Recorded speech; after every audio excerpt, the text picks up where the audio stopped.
Madame la maire, mes chers collègues, cette subvention à la Fondation du patrimoine, la première depuis 2009, soit plus de 10 ans après, me permet de revenir sur un sujet qui tient à cœur au groupe Changer Paris et aux Français, l'entretien et la préservation du patrimoine.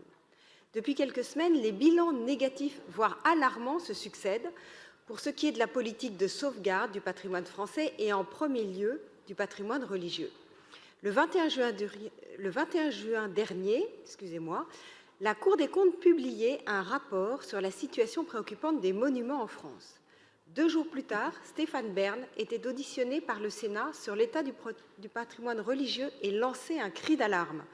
Si le rapport et l'audition portaient sur la politique de l'État, une grande partie de leurs observations peuvent être transposées au patrimoine parisien. Certes, la ville de Paris a entrepris des chantiers d'ampleur au cours des dernières années, mais insuffisants. Malheureusement, comme au niveau national, l'entretien essentiel à la conservation préventive représente un point noir de la politique patrimoniale. De nombreux travaux auraient été moins coûteux s'ils avaient été entrepris plus tôt et s'ils consistaient à protéger et à restaurer plutôt qu'à réparer des dégâts causés faute d'intervention. Surtout, l'état de péril, voire d'abandon pur et simple de plusieurs monuments appelle à une intervention beaucoup plus soutenue.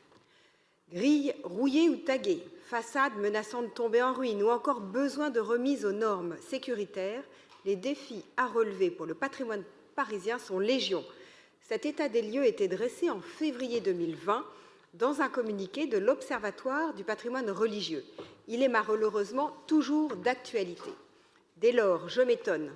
Comment se fait-il qu'une structure aussi incontournable pour la préservation du patrimoine de proximité n'a reçu aucune subvention depuis 2009 et que celle de cette année soit d'un montant aussi négligeable?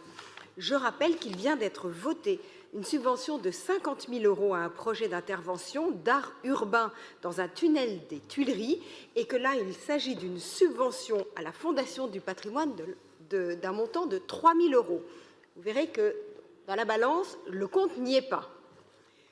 Ou encore, comment se fait-il que les initiatives pour la sauvegarde du patrimoine soient si peu soutenues comparées aux projets d'art urbain, dont l'impact sur la qualité du cadre de vie des Parisiens est beaucoup plus sujet à débat? On vient d'en parler. Le patrimoine, c'est notre cadre de vie, c'est aussi nos racines, et il mérite mieux, beaucoup mieux. Je vous remercie.